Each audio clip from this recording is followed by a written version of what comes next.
आउज़ु बिल्लाहि मिनश शैतानिर रजीम बिस्मिल्लाहिर रहमानिर रहीम अस्सलाम वालेकुम टाठियो बच्चो अस परो 6th साइंस तो सोन टॉपिक छ आज सेपरेशन ऑफ सबस्टेंसेस यानी कि अस करो चीज सेपरेट अलग अलग hand picking threshing winnowing sieving sedimentation decantation filtration evaporation तो कंडेंसेशन यम छ के मेथड्स यमो सम चीज कर सेपरेट अगर मिक्सचर आ दोन चीजन हूं त्रेन चीजन सह अलग यम तमिक तरीक दित हैंड पिकिंग गो अथ सह चीज अलग कर थ्रेशिंग गो छुम्बुन विनोइंग गो छटुन सीइंग गो छान सेडिमेंटेशन गो अगर कि मेच आब वगैरह सह थो गंटस 2 घंटन या दोहस पत रोज सह तल कुन तथ मेच या सेख पे आब कड़ो फेरो सह गो डिकेंटेशन पत ये करो साफ कागजस मज त्रित या कुन दज वज मज कड़ो तथ वन फिल्ट्रेशन पत गो इवापरेशन गो ये वाटर गसान चेंज इनटू वेपर्स पत गो कंडेंसेशन गो ये वेपर गसान बे चेंज इनटू वाटर तथ one condensation There are many instances when we notice a substance being separated from a mixture of materials. Tea leaves are separated from the liquid with a strainer while preparing tea. Grain is separated from stalks while harvesting. Milk or curd is churned to separate the butter. As we learned in chapter 3, we gain cotton to separate its seeds from the fiber. Perhaps you might have eaten salted dalia or poha. If you found that it had chilies in it, you may have carefully taken them out before eating. Suppose you are eating a basket containing mangoes and apples and asked to separate them. What would you do? Pick out one kind and place them in a separate container, right? Seems easy, but what if the materials we want to separate are much smaller than mango or apple? Imagine you are given a glass of sand with salt mixed in it. Impossible even to think of separating salt from this mixture by picking out grains of sand by hand. Daba वारिया मौक अस मज notice कर कि substance हसा चीज हसा पेवान mixture मज अलग कर सेपरेट कर कुन मटीरियल कुन मिक्सचर कह मटीरियल वारियाहन मिक्सचरन सह रल चीजन हूं तम पेवान अलग अलग कर इथे कन वुचान टी लीव्स यानी चाय कश अलग कर यथ मज वुचु तुम यह कर छान सत कि यम छान स्टेनर सत कर अलग इथे कन दपान ये हसा ग्रेन अनाज कनक मकई या दान यह पेवान तम घास नश अलग कर दान फेल ही सह पेवान अलग कनक यम बेल सह पेवान अलग कर इथे कन दोद ये बनावान दोदस दिवान छोप या जामुन दोद या दोद अत दिवान छोप अत बनावान बटर सह यह मेथड इत कन कर तो दपान अस वुच या चैप्टर 3 मज कित कन कॉटन कर सेपरेट यम सीड्स तमिक कर फाइबर नश सेपरेट इथे कन तुम वुचमुत कि अगर तुम खेवान साल्टेड दलिया नुनदार दलिया या पोहा खेवान तुम वुचान अत मज चिलीज यानी मरचांगन अत मज त्रित नील मरचांगन तुम यम तना कड़ित खेने ब्रोह इथे कन अगर अस वुचान सिनिस मज कुन सा नील मरचांगन त्रावान यमिस टुट लगा सह तना गोडनेथै तुम तुलित तम मज दपान अगर हसा तुम मिसाल के तौर पर तुह दिमो बास्केट तथ मज मैंगोज तो एप्पल्स तुह दिमो यह तुह दपो तुह क्या करो तुह करो यह अलग अलग तुह कित कन करो तुह करो अत सत मैंगो तुलियो थो बिकिस बानस में एप्पल थो बिकिस बानस में यह सहल कर मगर यह हसा सहल कि अगर हसा कह मटीरियल युस जन सेपरेट कर सह वारिया लकुट यमो मैंगो तो एप्पलो नश तो तुह अगर हसा दिमो गिलास यथ मज सेंड सेख बे मिच यह सॉरी नून अत मज सेख तो नून अत मज रलित तुह दपो यह करो अलग यह हसा इम्पॉसिबल कि तुह हेक्यू यह अत सत अलग कर सेख अमे नून मज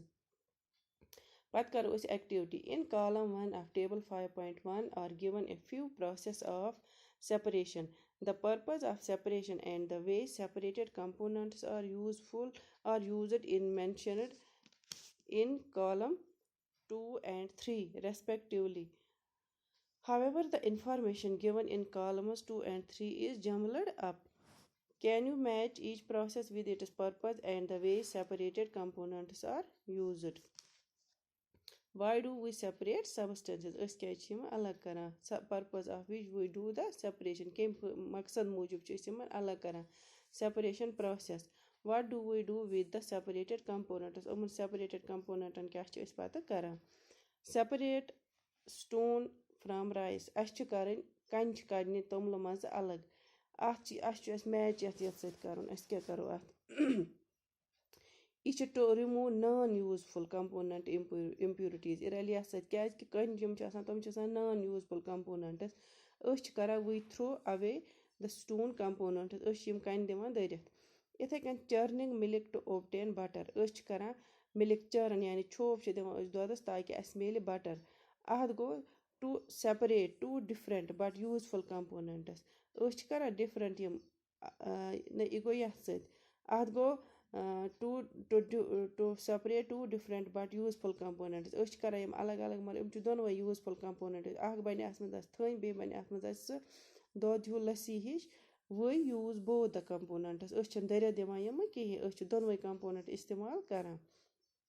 یِتھَے کٔنۍ separate tea leaves اَتھ گوٚو to remove impurities or harmful components اَتھ گوٚو we throw away the tea leaves یِتھَے کٔنۍ چھُ we see that before we use a substance we need to separate harmful or non-useful substances that may be mixed with it أسۍ ہسا چھِ وٕچھان کہِ أسۍ یہِ استعمال کرنہٕ برٛونٛہہ یہِ چیٖز چھِ أسۍ کران کٲم أسۍ چھِ الگ کران اَمہِ منٛزٕ یِم زن نۄقصان دہ یا نان یوٗزفُل سبسٹنسز آسن اَتھ مِکسچرس منٛز اَتھ سۭتۍ آسن رَلہٕ سُہ چھِ أسۍ کران الگ sometimes we separate even useful components if we need to use them separately کُنہِ وقتہٕ چھِ أسۍ فٲیدٕ منٛد چیٖز تہِ الگ کران اگر ہسا اَسہِ الگ پٲٹھۍ آسہِ استعمال کرُن the substances to be separated may be particles of different sizes or materials دَپان یِم ہسا أسۍ separate چھِ یِم substances کران یِمن ہٕنٛدۍ particles چھِ ہٮ۪کان different سایزن ہٕنٛدۍ ٲسِتھ یا materialن ہٕنٛدۍ ٲسِتھ these may be solid liquid or even gas تِم ہٮ۪کن ٲسِتھ solid تہِ liquid تہِ gases تہِ so how do we separate substances mixed together if they have so many different properties دَپان أسۍ کِتھ کٔنۍ ہٮ۪کو تیٚلہِ مِکسٕڈ یِم زن سبسٹنسز مِکسٕڈ آسن اکھ أکِس سۭتۍ أسۍ کِتھ کٔنۍ ہٮ۪کو یِم الگ کٔرِتھ اگر زن تِمن واریاہ پراپرٹیٖز آسن اَمہِ خٲطرٕ چھِ کینٛہہ میتھڈ یِمو تھٲیمٕتۍ گوٚو میتھڈس آف سیپریشن اَمہِ خٲطرٕ چھِ سیپریشنہٕ خٲطرٕ چھِ کینٛہہ میتھڈ کینٛہہ طریٖقہٕ we will discuss some simple methods of separating substances that are mixed together you may come across some of these methods being used in day-to-day activities دَپان أسۍ ہسا کرو ڈِسکس کینٛہہ میتھڈس اَمہِ سیپریشنٕکۍ کینٛہہ طریٖقہٕ ییٚمہِ سۭتۍ أسۍ سیپریشن چھِ کران سبسٹنسن الگ الگ چھِ کران سبسٹنسز یِم زن مِکسٕڈ آسن تہٕ اَمہِ تُہۍ ہسا ٲسِو یِمو منٛز واریاہ تہِ دۄہ تُہۍ ایکٹِوِٹیٖزن منٛز استعمال کران نمبر اکھ چھِ ہینڈ پِکنگ اَمہِ خٲطرٕ کرو أسۍ activity bring a packet of grain purchased from the shop to the classroom now spread the grains on a sheet of paper do you find only one kind of grain on the sheet of paper are there pieces of stone husk broken grains and particles of any other grain in it now remove with your hand and pieces of stone husks and other grains from it دَپان اگر ہسا تُہۍ أنِو بازرٕ أنِو تُہۍ کینٛہہ اناج پیکٮ۪ٹ اکھ أنِو پتہٕ کٔرِو ترٲیِو أکِس شیٖٹس پٮ۪ٹھ کاغذس پٮ۪ٹھ یا شیٖٹس پٮ۪ٹھ ترٲیِو کُنہِ تہٕ اَتھ منٛز ہسا وٕچھِو تُہۍ کنہِ پھٔلۍ آسن سُہ یہِ آسن کِسر ہِش آسہِ یا پھٕٹمٕتۍ گرین پارٹِکلٕز اَتھ منٛز آسن تہٕ تُہۍ کٔرِو کٲم تُہۍ تُلِو یِم پنٛنہِ اَتھٕ سۭتۍ کٔرِو یِم سٹون تہِ الگ ہسک تہِ الگ بیٚیہِ اگر باقٕے گرینٕز آسن this method of hand picking can be used for separating slightly larger side impurities like the pieces of dirt stone and husk from wheat rice or pulses دَپان یہِ میتھڈ یہِ ہینڈ پِکنگ میتھڈ یُس أسۍ اَتھٕ سۭتۍ کٔر یہِ سیپریشن اَتھ چھِ وَنان ہینڈ پِکنگ میتھڈ یُس اَتھٕ سۭتۍ آیہِ کرنہٕ دَپان یہِ ہینڈ پِکنگ میتھڈ ہسا کٔرِو تُہۍ یہِ ہیٚکِو تُہۍ استعمال کٔرِتھ یِم زَنہٕ تھوڑا لارٕج اِمپیورٹیٖز آسن اَتھ غذہَس منٛز یُس اَسہِ اوٚن یُس سبسٹنس اَسہِ اوٚن اَتھ منٛز آسان لارٕج یِم بجہِ بجہِ اِمپیورٹیٖز آسن مِثال کے طور پر میٚژِ پھٔلۍ آسن کَنہِ پھٔلۍ آسن یا تِم بٔڑۍ بٔڑۍ تِم کَنہٕ پھٔلۍ آسن ویٖٹس منٛز یا رایسَس منٛز یا دالن منٛز ہٮ۪کو أسۍ کٔڑِتھ کٕنکہٕ منٛز ہٮ۪کو کٔڑِتھ یا توٚملہٕ منٛز ہٮ۪کو یِم اَتھٕ سۭتۍ أسۍ کٔڑِتھ the quantity of such impurities is usually not very large یِمن ہٕنٛز تعداد چھُنہٕ آسان یِمن impurities ہُنٛد تیوٗتاہ کِہیٖنۍ. In such situations we find that hand picking is a convenient method of separating substances. دَپان اَتھ سُچویشنہِ منٛز ہسا چھِ ہینڈ پِکِنٛگٕے آسان اگر توٚملہٕ منٛز آسہِ دالہِ منٛز آسہِ ویٖٹہِ منٛز آسہِ کٕنکو منٛز آسہِ آسان یِم ڈٲرٹ impurities کَڑنہِ میٚژِ پھٔلۍ آسن کَنہِ پھٔلۍ آسن یہِ چھِ أسۍ کَڑان اَتھٕ سۭتۍ تہٕ دَپان اَمہِ خٲطرٕ ہسا چھِ یِہوٚے ہینڈ پِکِنٛگٕے مٮ۪تھٲڈٕے کَنویٖنِیَنٹ یعنی یِہوٚے چھُ آسان طریٖقہٕ یِم سٮ۪پریٹ کَرنُک اَمہِ منٛز یِم سَبَسٹَنسٕز impurities. آز گوٚو یُتُے تہٕ پگاہ پَرو أسۍ بیٛاکھ مٮ۪تھٲڈ.